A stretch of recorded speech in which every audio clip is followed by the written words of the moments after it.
Hello, good afternoon. I'm Kevin Vaughan, Service Manager for Carers Matter Norfolk.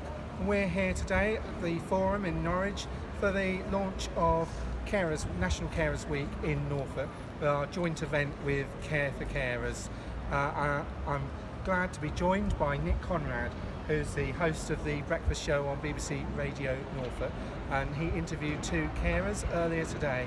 So it's a great opportunity to catch up with you, Nick. Thank you so much for featuring carers and Carers Week this morning. It's an absolute pleasure. It's something, as you know, it's something I feel very strongly about, and actually the top line of the interview was that unpaid care, the value to Norfolk, or the cost if it disappeared overnight, would be £500 million.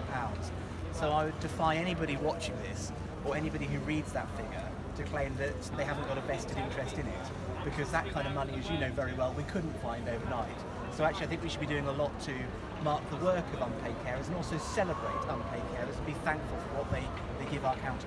Well, that's in the context of the fact that the social care budget for Norfolk's about 400 million, and the health's about 2 billion a year in Norfolk. Yes. So it's an incredible figure, isn't it? Yes, and also to take that further as well, with an ageing population, with more people coming to live in an area like Norfolk who are predominantly older, people coming to retire in our county, that figure is going to grow over the next few years. So it's all very well talking about £500 million now. We also have to be mindful that that figure will increase in time. Of course, a lot of caring is hidden in our communities.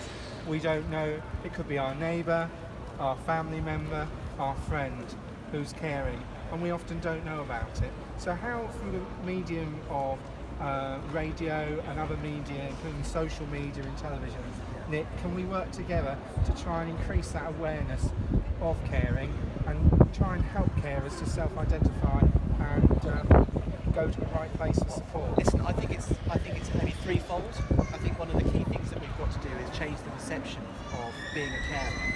It's a fantastic role to undertake. It's a very loving role to undertake, and I think what we should be doing as a community is celebrating our carers. So people with growing confidence come forward and say, I am a carer. We need more people to identify as a carer. For the reason being that actually, you've worked so hard on this, and I have a tremendous amount of respect for you and other organisations. When you say, look, I am a carer, then you unlock a lot of support and a lot of help, especially for younger carers. I feel so strongly about this. A lot of support, a lot of help, and actually that helps you in turn. And there are things out there that can just make the job, which can be very difficult at times, a little bit easier. So I think we have to change the perception. I think all of us need to change the perception. I think we all need to take a vested interest in this. We need to do more to promote the work of unpaid carers and paid carers as well. I think we need to be far more honest about the sector. I think we need to have a look at it selfishly in some ways. What do I want for myself when I get to a certain point in my life, or indeed if something happened to me? And we should say, look, the work that's been done by carers in this county is absolutely essential, and we should celebrate it unashamedly. Well, of course, on your programme, you've talked about these sustainability and transformation partnerships that the health service is pushing. Major changes that are coming to our health and care system over the next 5 years. And you and I know that the thrust of those changes is the responsibility for care and support is passing from the statutory services to our communities, and the people who are likely to pick that up are unpaid carers. So what can we do you think, now to help unpaid carers prepare for that, really, and to develop resilience both individually but also collectively? For a start, we have to listen. And I think one of the problems with the voice of the care community, paid and unpaid, and forgive me for lumping the two together, is that we haven't listened. We have to listen. We have to understand what it's like to care for a loved one. We have to understand some of the challenges. I met an inspirational 18-year-old this morning, and actually one of the sad things that I heard from this chap, I won't give the name away, but he wants to go into event management. This is a guy who's probably got so many skills above many other people his age because of what he's done caring for his mother. He probably could go and have a very successful career in that area, but there are various blocks in place because of the responsibilities he's got. So I think we have to listen to people. We have to understand how we can support people better, and we have to understand what people need in general terms to support them in that role. We need more people to be prepared to be carers, and therefore we need to make it easier to care. Well, I think you've picked up two key issues there. One is around the voice. Through Carers Matter Norfolk, one of the new things that we're doing that's different to what's gone before in Norfolk is we've embedded that voice organisation, Carers Voice Norfolk, within our core offer. Yeah. So that the voice of carers actually steers everything we do. We put carers at the heart of everything we do. Their voice has to be paramount, because otherwise we won't be doing our job. Let me ask you something. Do you think that there is a change, and a very welcome change, but maybe 10 years ago we weren't talking about these? Some of these issues were hidden away. Dementia, I know I bang on about dementia, but dementia being one. Whereas now we are talking about caring for people with a whole range of issues. We are talking about young carers, we are talking about unpaid carers, we are talking about paid carers as well. We just need to be far more honest about the challenge that we face. And I think we need to say, what kind of society do we want to live in, especially when it comes to healthcare?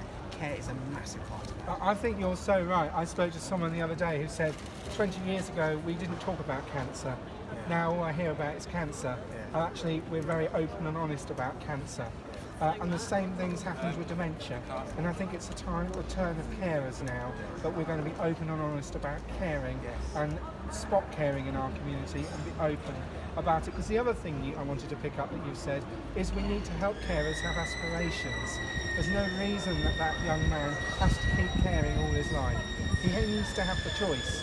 Does he care for his heart, or has he got another choice? But that's also supporting the individual that he's caring for as well. I mean, I Exactly, know we yes. talk about carers and the cared for, but we can't differentiate between the two at times. I think sometimes I'm not going to use that particular case, it's personal to him, but in other cases, it's as much supporting the person who's being cared for, to give the person who's caring the time to go away, to get an academic qualification, to do a little bit of travelling, to be normalised, because the difficult thing is we set these foundations for young people. If people miss key life experiences, then that can cause problems throughout their life in terms of the experience that they've got, but also in terms of mental health as well. So when I say we support, I really mean we support, and we do whatever we can to make sure that people get the same opportunities in life as others who haven't had to deal with that challenge. Since April this year, thanks to additional investment from Children's Services at Norfolk County Council, Carers Matter Norfolk is now able to support young carers and their families, as well as adult carers. And in Norfolk, that's the first time that we've had an all-age service, which hopefully will make a big difference. Because you're right, it is about looking at the support needs of the cared for person, because that's the best way of supporting the carer quite often. And I think you're right, you talked about cancer, and we didn't talk about testicular cancer. We didn't talk about prostate cancer. We didn't talk about bowel cancer. Believe it or not, 20 years ago we didn't talk about breast cancer. In the frankness and in the honesty that we have addressed those very difficult conditions now, we are saving lives. We're talking about it, people are being diagnosed far sooner, we're saving lives.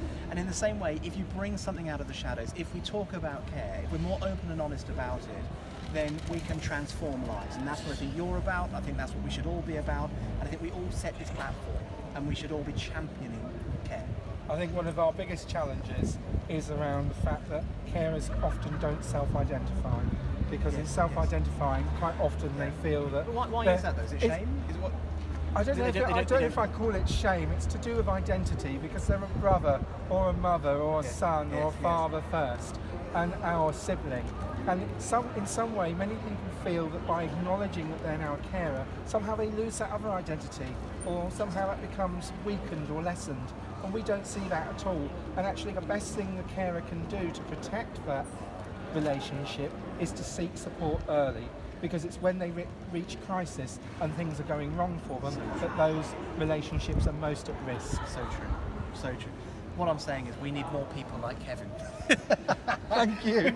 Take care. Thank you. Take care.